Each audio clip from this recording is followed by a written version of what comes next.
বুবলির প্রশংসায় পঞ্চমুখ মাহফুজ কাদেরী। তিনি একজন ফ্যাশন স্টাইলিস্ট এবং কোরিওগ্রাফার।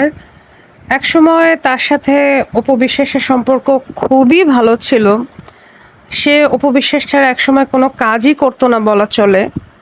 যদিও তিনি পরীমণি, শাকিব খান অনেকের স্টাইলিং করেছেন, কিন্তু অপু বিশ্বাসের সাথে তার এত বাজে একটা ঘটনা ঘটে যে তিনি অপু বিশ্বাসকে নিয়ে কাজ করা বন্ধ করে দিয়েছেন। শুধু তাই না, তিনি অপু বিশ্বাসকে ইন্ডিকেট করে কয়দিন আগে ফেসবুকে একটা স্ট্যাটাসও দিয়েছিলেন এবং সেখানে তিনি ইঙ্গিত করেছিলেন যে আপনি আমার যে ক্ষতি করেছেন আমি কোনোদিন কাউকে অভিশাপ দেইনি, তবে অহংকারের পতন এভাবেই হয়।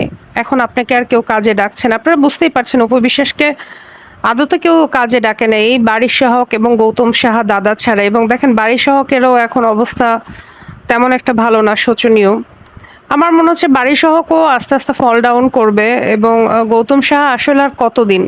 অলরেডি বিভিন্ন রকমের দোকানের মালিক যারা অপু বিশ্বাসকে ডাকতো, তারা অলরেডি তার বিরুদ্ধে ভিডিও বার্তা দেওয়া শুরু করেছে যে অপু বিশ্বাস এসে খাবার নিয়ে চলে যায়, তার অ্যাসিস্ট্যান্ট এসে হচ্ছে মগ নিয়ে চলে যায়, আমার কাপ নিয়ে চলে যায় পারমিশন ছাড়া, আমার বালতি নিয়ে চলে যায়। কাইন্ড অফ চুরি শব্দটা সে ইউজ করেছে।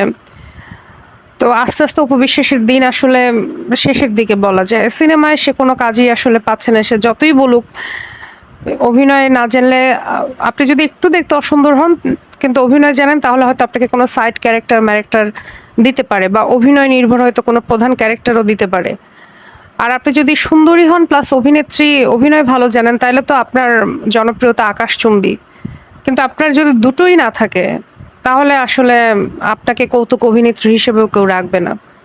তো সে বুবলির প্রশংসা করতে গিয়ে বলে যে বুবলি আপুর মতো এত ভদ্র মানুষ আমি দেখি না, এবং ওনার ভদ্রতা জ্ঞান এত বেশি যে উনি মানুষকেও শিক্ষা দেয় কিভাবে আচার আচরণ করতে হয়। এবং সে বলেছে আমি আসলে এরকম একটা মানুষের সাথে মিশতে পেরে আমি নিজেকে ভাগ্যবান মনে করছি, এবং সে সবসময় বুবলিকে বুবলি আপা হিসেবে সম্বোধন করে।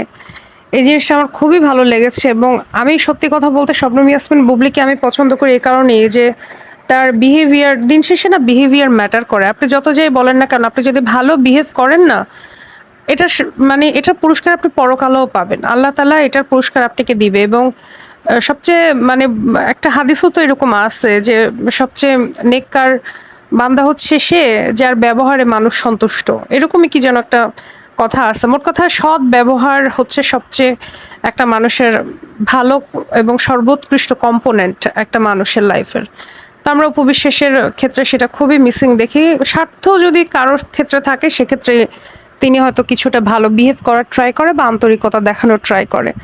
আদারওয়াইজ আমরা আসলে ওরকম কিছু এখন পর্যন্ত পাইনি। বরং অপু বিশ্বাসকে নিয়ে আগে একসময় অনেকেই ভিডিও বানাতো, তারা এখন আর কিন্তু কেউ তাকে নিয়ে ভিডিও বানাচ্ছে না। এখন অপু বিশ্বাসের সাথে যারা আছে তারা বুবলিকে নিয়ে কাজ করার জন্য অনেক চেষ্টা করে। যেমন গৌতম সাহা, বারিশ সাহক কিন্তু অপু বিশ্বাস মানে বুবলিকে নিয়ে কাজ করেছে। সেক্ষেত্রে আমরা দেখেছি অপু বিশ্বাস খুবই গোস্বা হয়েছে। তো অপু বিশ্বাস যেরকম মাঠে ঘাটে সব জায়গায় ছুটে যায়, বুবলি তো সেরকম যাবে না। তাই তাদের স্বার্থে আবার দেখা গেছে অপু বিশ্বাসকেই তারা সাইড দিতে হচ্ছে। অপু বিশ্বাসের পক্ষই তারা হয়তো নিচ্ছে, কারণ বুবলি তো সাধারণত ২-১টা প্রোগ্রামে অ্যাটেন্ড করবে। বুবলি তো সবগুলো প্রোগ্রামে যাবে না। তাই বুবলিকে আসলে ওরকম মানে ধরে না রেখে এর থেকে তারা অপু বিশ্বাসকে নিয়ে কাজ করতে বেশি আগ্রহী। তাতে প্রোগ্রাম বেশি পাবে, টাকা বেশি পাবে। সবাই আসলে যে যার স্বার্থ নিয়েই ভাবে এই ইন্ডাস্ট্রিতে। তবে বুবলি আপু দিন শেষে নিজের সম্মান, নিজের ভালো ব্যবহার নিয়ে সিনেমা থেকে যেতে পারতেছে এবং মানুষের মনে আছে। এবং আমি দেখছি এখন পর্যন্ত বুবলি আপুর সাথে যারা মিশেছে কেউ কিন্তু এখন পর্যন্ত তার থেকে দূরে সরে যায়নি। তার সাথে সবার সম্পর্কই ভালো, কিন্তু অপু বিশ্বাসের থেকে আস্তে আস্তে সবাই সরে যাচ্ছে, হয় টুডে অর টুমোরো।